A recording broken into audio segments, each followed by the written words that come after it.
Buenas tardes, mi nombre es Rodrigo Rosenberg Manzano y lamentablemente si usted está en este momento oyendo y viendo este mensaje es porque fui asesinado por el señor presidente Álvaro Colón con la ayuda de don Gustavo Lejos y del señor Gregorio Valdés.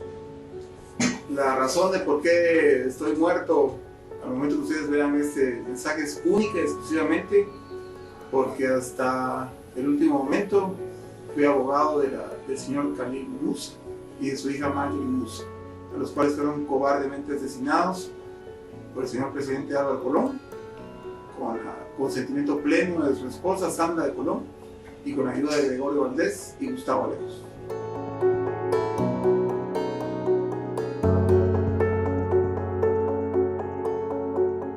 Luego de un viaje de varias horas fuera de Guatemala y de un encuentro sorpresivo, estoy de nuevo en el país para llevarles a ustedes una entrevista exclusiva con una persona involucrada en el caso de Rodrigo Rosenberg. Se trata de Francisco Valdés Pais, quien junto a su hermano Estuardo se encuentran prófugos de la justicia, acusados de ser los autores intelectuales de la muerte de Rodrigo.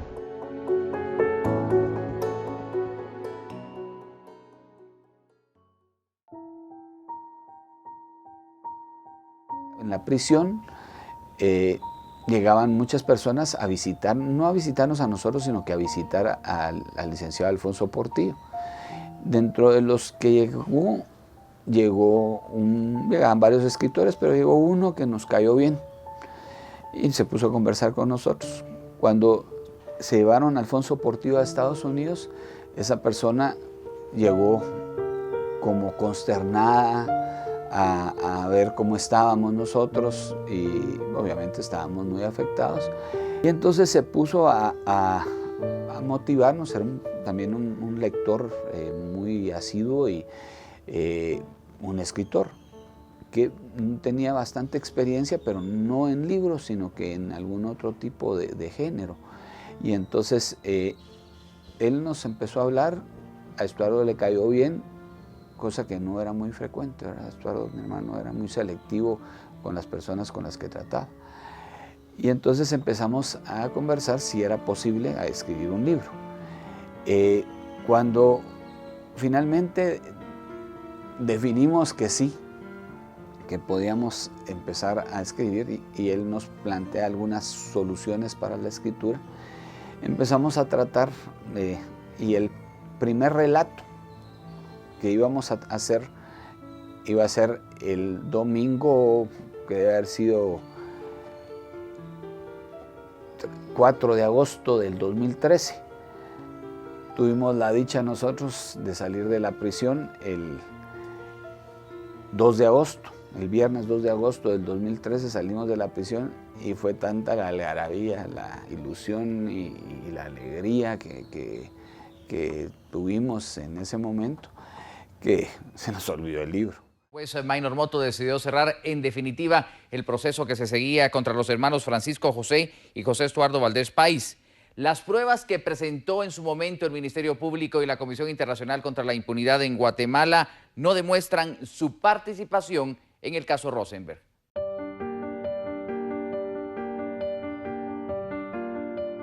En una de las misas fue cuando él me da la noticia que ya eran libres en todas las instancias.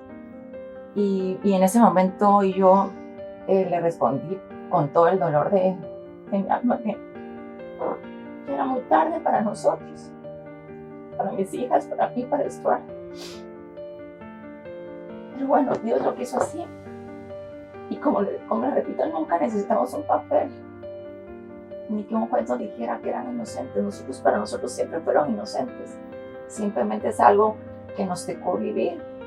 Y pues, como todo en la vida, creo que todas las familias tenemos nuestras diferentes pruebas de vida, nuestras diferentes cruces, y a eso venimos en la vida, a pasar el examen que Dios nos manda. Y estoy segura, y lo digo con todo el orgullo y el privilegio de poder vivir mi vida al lado de Estuardo, con mis hijas, de que sacamos esta prueba con los 100 puntos, ¿verdad? Y unidos con amor, que es lo que más vale en la vida, ¿verdad?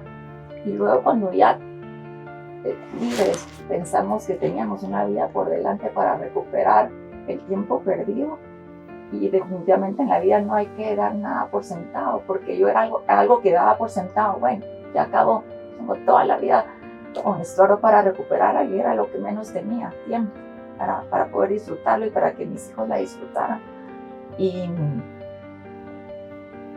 pues cabal, el título, yo creo que lo dice el tiempo. No tuvimos el tiempo para salvarlo y no tuvimos el tiempo para disfrutarlo, pero eso sí, Dios, Él no, tal vez no nos dio cantidad de tiempo, pero nos dio calidad. El tiempo que nos dio fue al máximo. Él se entregó a su familia, se entregó a sus hijas, se entregó a mí. O sea, lo más importante para Él era eso, y que pues no fue cantidad, pero fue calidad de tiempo para mí, que es lo más valioso, y para mis hijas y para toda la familia. Y definitivamente cuando veo esta portada, es esas gotas de ese andar de vida que fue difícil para él, difícil para todos, pero que lo hizo con actitud, con fe en Dios, con entusiasmo, con todo, con un gran hombre, un gran esposo, un gran papá, gran hermano, gran amigo. Y la falta que nos hace, que nos deja, es irremediable. Y esa gorra de campeón, que para mí siempre va a ser un campeón. Lo que quieren es llevarnos a donde un juez ad hoc, donde un juez que haga lo que ustedes quieren, señores de CICIG, donde hagan lo que quieran, como han hecho con todas las cosas aquí en Guatemala. Han violentado, han faltado a la soberanía del país. Eso es una situación lamentable, de que gente que se suponía que era probada venga a hacer esa situación. Yo la verdad es que no veo cuál es el temor de que declare el señor Paz Mejía. Nosotros vamos a tener la oportunidad de interrogarlo. Eso es todo nuestro interés. Y la verdad es que tampoco entiendo cuál es el argumento de que ya venció el periodo de investigación. Eso se lo quisiera que me lo respondiera el Ministerio Público. ¿Cuál periodo de investigación? ¿El de los que están condenados? ¿El de nosotros o el de las personas que están prófugas? ¿Cuál periodo de investigación es el que se terminó? ¿Quién sabe qué es lo que va a decir el señor Paz Mejía? ¿O es que ellos ya lo saben? Donde los señores de la CICIG dijeron en un momento que yo había acusado a los señores Valdés Páez, y en ningún momento yo conozco a estos señores. Es más, en una hoja escrita a máquina me pusieron de que las cosas que yo tenía que decir en contra de ellos, y yo no les dije. E incluso siguen diciendo ellos que yo señalé a ellos. Entonces yo quiero dejar claro de una vez, ¿verdad?, de que yo no tengo nada que ver con esos señores, no los conozco, nunca estuve con ellos. Es lo único que quería decir. Hoy se cierra un capítulo triste, pero muy importante en la historia de Guatemala. El 11 de mayo del año pasado fuimos acusados de una trágica muerte sin pruebas y sin fundamentos. Durante meses he esperado en silencio y con enorme paciencia. Esta infamia se debe resolver hasta sus últimas entrañas. La tarea de hoy es construir la unidad del país, y hago un llamado a todos para que esa unidad la logremos. Viene la enfermedad de mi hermano, y entonces le da mucho más sentido al título, ¿verdad?, porque nos quedamos sin el tiempo, ¿verdad?, y lo que nos faltó realmente para salvar la vida de mi hermano fue tiempo, porque ese tiempo hubiera podido existir si las personas que tenían en sus manos poder resolver el asunto con humanidad, ¿verdad?, no con maldad, con humanidad, hubieran proporcionado ese tiempo. ¿Qué le hablo? El embajador en ese tiempo de Estados Unidos, que era un chapín, por lo menos eso decía él, ¿verdad?, y no quiso dar la visa. La FECI, el fiscal Juan Francisco Sandoval, que se negó siempre a quitar la alerta internacional que existía sobre nosotros, y entonces no nos permitían entrar a ninguna parte. Esa pérdida de tiempo es la que hace que mi hermano fallezca, porque había muchísima oportunidad de salvar su vida. Él lo sabía y él luchó por eso. Y luchamos todos, especialmente su esposa, sus hijas, siempre lucharon por salvar su vida. Finalmente está demostrado, y aunque hay algunos ignorantes, digo yo, ¿verdad? Porque nos siguen poniendo como delincuentes, cuando está más que demostrado que los delincuentes estaban sentados enfrente de nosotros, pues, ¿verdad? Ahora, el problema es cómo hacemos para que esos delincuentes se enfrenten la justicia igual que la enfrentamos nosotros, porque yo creo que ahí es donde viene la situación de que no hay imparcialidad, y hablamos de juzgados y de justicia cooptada, y entonces habría que ver quién es el que coopta la justicia, ¿verdad? Porque en el caso de nosotros quedó más que demostrado, y no porque fue un juez el que dijo que no nos debían de perseguir, o que cesó la persecución, digamos, sino que fue un juez, una sala, una cámara penal, y de último una corte de constitucionalidad. Y todos esos fallos en el mismo sentido, porque no había nada que perseguir.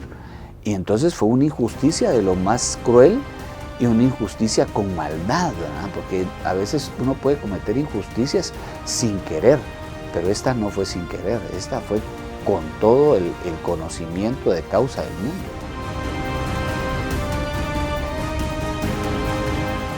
Nos ha ayudado el libro, no solo porque lo escriba, sino que nosotros hemos participado emocionalmente y detrás con este libro. Cada uno ha tenido una parte dentro de este libro, y hemos tenido que sufrir, pero dentro de este sufrimiento no solo aprendimos, sino que hemos tenido alegrías, porque vimos cosas buenas dentro de este proceso, cosas que nos hicieron crecer como familia, como personas. Nos ha ayudado a que tenemos que saber enfrentar la vida en lo bueno y en lo malo, y sacarle lo mejor. Hoy tal vez somos más fuertes de lo que pensábamos. Incluso nuestros hijos, ellos tuvieron que crecer muy rápido, pero yo veo en ellos cosas que hoy dan a otras personas que lo necesitan en apoyo. Son más fuertes en saber cuáles son nuestros valores, y la fuerza del amor, que es la que nos ha mantenido a todos en esta situación, saliendo adelante. Yo sí le doy gracias a Dios por el esposo que tengo y la familia que tengo, porque sin ellas pues no estaríamos hoy en esta lucha que no acaba nunca. Pero le pido a Dios que Él sí sane nuestros corazones de tanto dolor que tuvimos que pasar, y que se haga justicia para nuestros hijos también. Uno en la vida tiene que vivir el momento, porque nosotros nos quedamos sin ese momento y sin ese tiempo. Yo realmente no creo que uno tiene la capacidad de salir adelante, y lo hemos demostrado con todas estas cosas, pero es muy doloroso. Todo este camino y todas estas botas que usted ve, esto lleva un dolor. Y Estuardo fue una persona que siempre creyó que el mundo se cambiaba con la educación. Y él fundó una escuela en la finca que nosotros tenemos en Altamira, que todavía está y nosotros la sostenemos. Y le puedo decir que en esta pandemia fueron los únicos niños que fueron a la escuela. Y entonces él dejó un gran legado y una gran lección para nosotros. Estas botas y esta gorra es algo muy importante y un legado muy grande, no solo para nosotros como familia, sino para muchas personas, porque fue un gran ser humano que se dedicó no solo como le digo, a nosotros, sino que se dio más allá. Y esto es una gran lección para nosotros y vamos a seguir en lo que podamos, porque